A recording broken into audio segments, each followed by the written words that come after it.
E ali eu estava dando legalidade, acesso para o inimigo. O diabo, ele não escolhe, gente. Não escolhe. A hora chegou. Senhor, é isso. E eu peguei e falei para mim mesmo, para Deus, Senhor, eu quero fazer diferente. Ele abriu mão da sua vida no pecado pelo chamado de Cristo. É verdadeiramente um testemunho forte do irmão Carlos Manuel. Lhe convido a assistir até o final do vídeo. Certamente você será impactado. Antes de iniciar, já pega o café e deixa o like nesse vídeo. Eu conheci pessoas, jovens, eu comecei a adquirir comportamento diferente. Eu comecei a ser influenciado por esses jovens, que já conheciam a vida mais do que eu, mas eu estava no meio dessas crianças, desses jovens. E minha mãe, ela foi negligente quando ela começou a cuidar mais da minha irmã, a proteger mais a minha irmã, a vigiar em relação sobre onde minha irmã estava, com quem a minha irmã estava. Porque na mentalidade da minha mãe, não, eu tenho que cuidar mais dela porque ela é mulher, ela é moça, ela tem essa pureza e os homens podem tentar fazer alguma coisa com ela. Então, minha mãe começou a proteger minha irmã e me deu uma liberdade. E foi aonde a minha mãe errou também, em me dar essa liberdade, em me deixar livre. E eu lembro que em um cenário, eu brincando com esses meus amigos, nesse bairro que eu tava morando, teve um menino pequeno, pegou um que já tava só o resto, colocou na boca e começou a fazer de conta que tava fumando. Aí eu me deixei ser influenciado, fiz a mesma coisa. Peguei um papel, coloquei na boca e fiz de conta que eu tava fumando também. E ali eu tava dando legalidade, acesso para o inimigo. O diabo, ele não escolhe, gente. Não escolhe. Em relação de atingir somente os adultos. Não, não, não. O diabo, ele quer atingir uma criança. O diabo, ele quer atingir um jovem. O diabo, ele quer atingir um adulto, um idoso. Ele não escolhe a faixa de idade, não. O diabo, ele quer atingir todos. Todas. Eu lembro que também, nesse meio de amizade, vivi cenas que não era pra mim ter vivido. Eu lembro que a gente foi pra casa de um deles. E lá, a gente brincando. Eu sei que do nada, uma cena que um começou a se encostar no outro. E eu também fiz parte daquilo. Eu comecei a me encostar, assim, enfergando as partes um no outro. E ali eu comecei a ter a questão de ficar... Eu era uma criança. Eles eram jovens, mais velhos do que eu. Então... Também ali, eu não lembro bem, mas acredito que até chegamos a se beijar na boca. Eu tive esses atos com aqueles meninos na casa de um deles. Por isso que é muito perigoso. Você mãe, você pai, dar essa liberdade para o seu filho. Cuidado em relação de deixar a sua criança, o seu filho na rua, se misturar com quem não deve. Eu não tô falando aqui que devemos fazer acepção, devemos ser besta. Ah, não vou deixar meu filho brincar com fulano, ciclano.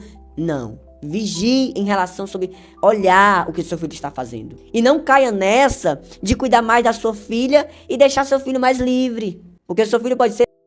Eu vivi esse... Porque aqueles jovens que eram para me proteger, que era para cuidar de mim, por terem uma mentalidade mais avançada, um entendimento mais compreensível sobre a vida, era para ter cuidado de mim. Mas naquele momento se aproveitaram da minha pureza, da minha inocência.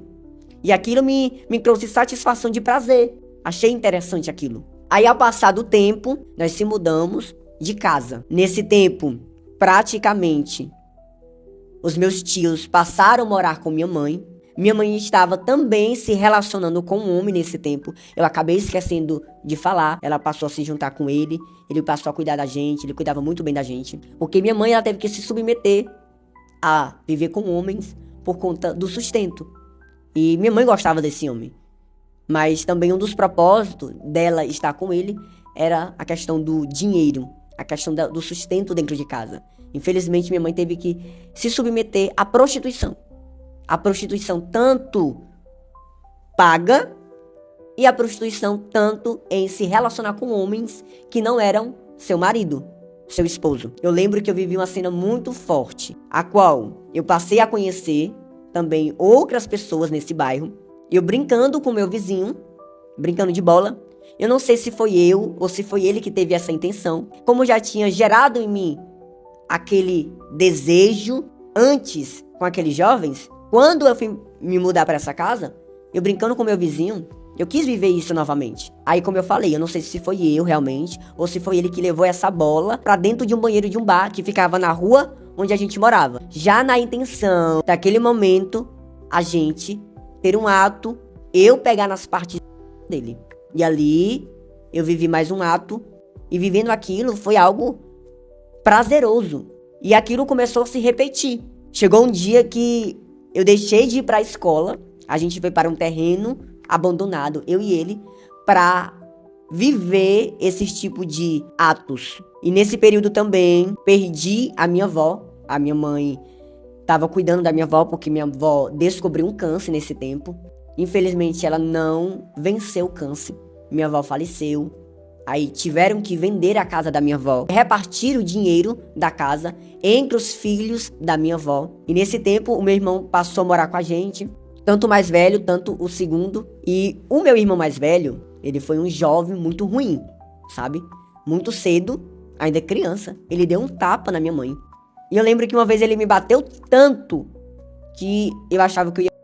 Nesse tempo que a gente estava morando nesse bairro.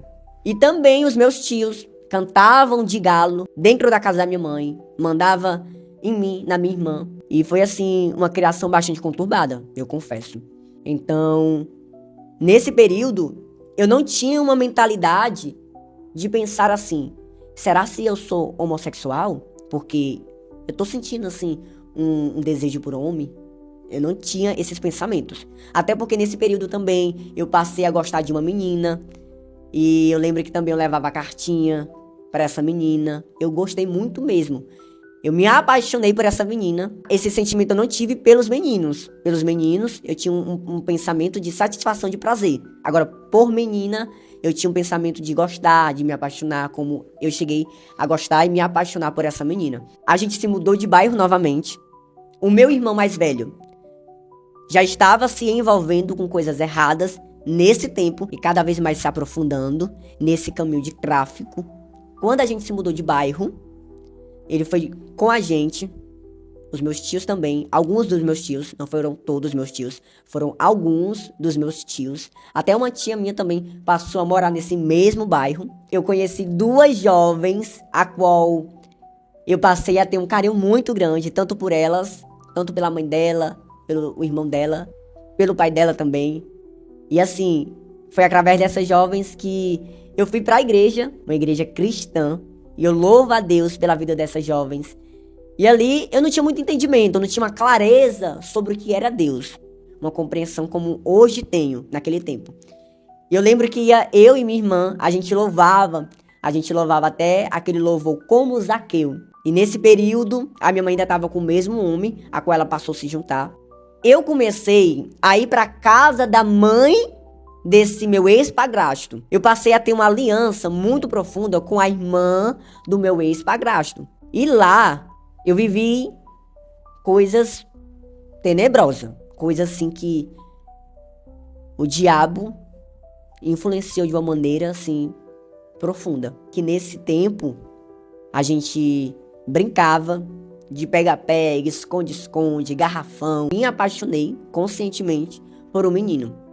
Olha só pelo fato desse menino me tratar bem, a gente brincava, ele era muito legal comigo, eu criei um sentimento por ele. Eu acredito, pela experiência que eu vivi e pelo conhecimento que hoje eu tenho, porque a palavra de Deus não fala em momento algum que o pecado danificou o sexo biológico, o gênero que Deus deu.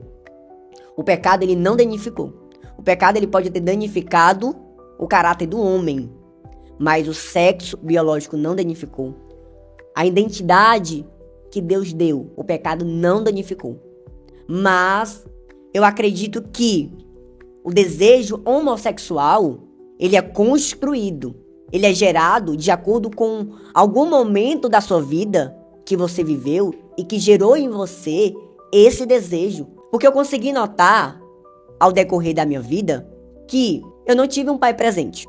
A minha paternidade foi cortada. Eu passei a ser criado em um lar sem base bíblica, sem Cristo. Um lar onde só tinha praticamente mulheres. Então, eu adquiri um comportamento da minha mãe, da minha irmã. Eu adquiri algumas características que era para me ter adquirido do meu pai. E através do meu pai, da criação dele, era para me ter adquirido o caráter de Cristo. Mas não tive isso. E nem da parte da minha mãe. Porque minha mãe nesse tempo não era cristã. Eu creio que o desejo homossexual, ele é construído. E ele pode ser gerado de acordo com a situação que você pode ter vivido, que gerou em você esse desejo. Esse desejo não pertence, não vem de Deus.